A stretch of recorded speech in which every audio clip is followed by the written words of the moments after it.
El Papa Francisco acaba de encender una mecha que podría estallar en uno de los momentos más delicados de la historia de la Iglesia Católica. Al declarar que todas las religiones son caminos hacia Dios, sacude los fundamentos mismos de la doctrina católica.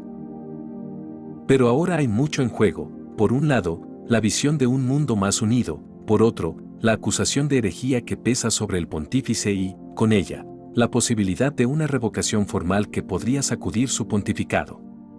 En las raíces. ¿Conseguirá mantener firmemente el timón de la Iglesia o correrá el riesgo de perder el pontificado con un llamamiento formal sin precedentes?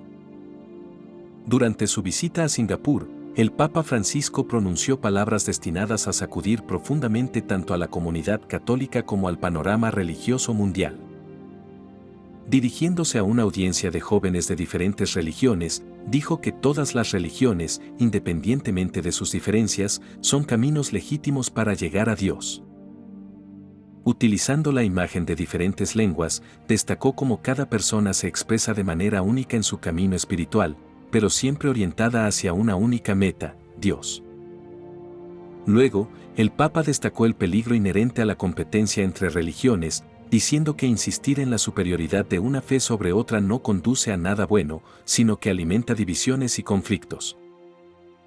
Su mensaje fue claro y directo: Dios es de todos, y por tanto es una tontería intentar establecer jerarquías entre religiones. Este enfoque, que refleja el espíritu de su pontificado, destacó la necesidad de tender puentes entre las religiones en un mundo cada vez más polarizado. El contexto en el que se produjo esta afirmación no es casual. Singapur, mosaico de culturas y religiones, fue elegido como el escenario ideal para reafirmar el mensaje de diálogo interreligioso y de inclusión que el Papa viene promoviendo desde hace años. Sin embargo, el alcance de esta declaración, pronunciada sin filtros ni aclaraciones teológicas, inmediatamente planteó dudas sobre su compatibilidad con la doctrina católica tradicional. Las palabras del Papa Francisco provocaron una reacción inmediata y fuerte dentro de la comunidad católica, particularmente entre los líderes más conservadores. Un ejemplo particularmente relevante es el del arzobispo Athanasius Schneider, quien criticó duramente el mensaje del Papa. Schneider advirtió anteriormente que promover un concepto de pluralismo religioso podría llevar a un debilitamiento del papel único de Cristo como camino hacia la salvación. Debemos tener cuidado de no transformar la Iglesia en un supermercado de religiones, dijo Schneider, refiriéndose a la creciente tendencia a asimilar todas las religiones en un contexto de diálogo interreligioso. En respuesta a las declaraciones del Papa, Schneider reiteró que el Evangelio de Juan es claro: yo soy el camino, la verdad y la vida. Nadie viene al Padre sino por mí. Para el obispo, asimilar todas las religiones significa relativizar una verdad central de la fe católica, poniendo en peligro la misión evangélica de la Iglesia. También subrayó que el mensaje cristiano no se puede negociar: no podemos darnos el lujo de diluir la fe para complacer al mundo. Cristo es el único camino a la salvación, y eso debe permanecer en el centro de nuestra misión. Sin embargo, el Papa dejó claro durante su discurso que su intención no era negar la importancia de Cristo, sino promover el diálogo entre religiones. Si empezamos a luchar contra el principio de que mi religión es más importante que la tuya, ¿dónde nos dejará eso?, preguntó el pontífice durante su discurso en Singapur, subrayando que hay un solo Dios y cada uno de nosotros tiene un lenguaje para llegar a Él. Además de Schneider y Strickland, de quienes hablamos en el último video, otros líderes religiosos han expresado preocupación. El hermano Cauden Robinson, también crítico con las palabras del pontífice, señaló que tales declaraciones contrastan marcadamente con el Evangelio, que afirma la exclusividad del camino cristiano hacia la salvación. Muchos conservadores temen que mensajes de este tipo puedan debilitar la misión evangelizadora de la Iglesia, haciendo menos clara la necesidad de llevar el mensaje de Cristo al mundo. Los teólogos conservadores señalaron que la Iglesia ya había abordado esta cuestión en el documento Dominus Jesus, publicado por la Congregación para la Doctrina de la Fe bajo la dirección del cardenal Joseph Ratzinger, futuro Papa Benedicto XVI. Este documento reitera poderosamente la unicidad de Cristo en la salvación y advierte contra la idea de que todas las religiones pueden ser caminos iguales hacia Dios. El texto deja claro que, si bien la búsqueda religiosa de los hombres y el diálogo con otras religiones tienen valor, la fe en Cristo nunca puede equipararse a otras tradiciones religiosas. De ahí el temor de que las declaraciones del Papa Francisco se alejen de esta enseñanza clara y sólida. El objetivo de Francisco es claro: crear un clima de comprensión y respeto mutuo entre diferentes religiones, promoviendo la paz y reduciendo las tensiones que, históricamente, han generado conflictos religiosos. Singapur, país donde conviven muchas religiones como el cristianismo, el islam, el budismo y el hinduismo, fue el lugar ideal para reiterar este mensaje. La atención del Papa a la pluralidad religiosa no es nueva. Ya durante su viaje a Kazajstán en 2022, lanzó un llamamiento similar, invitando a las diferentes religiones a colaborar por el bien común de la humanidad.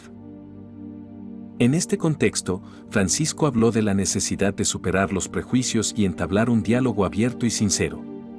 Sus palabras en Singapur siguen la misma línea de pensamiento, reforzando su visión de una iglesia que no se cierra en sí misma, sino que se abre al mundo para promover el entendimiento mutuo. En este sentido, el enfoque del Papa representa un desafío a la visión tradicional de la misión católica, que históricamente considera la evangelización como la herramienta principal para llevar la verdad de Cristo al mundo. Las implicaciones de este enfoque no se limitan al ámbito religioso, sino que también involucran la política internacional. En un mundo donde las tensiones entre diferentes culturas y creencias continúan creciendo, el Papa busca usar su influencia para promover la cooperación y el respeto mutuo entre las personas.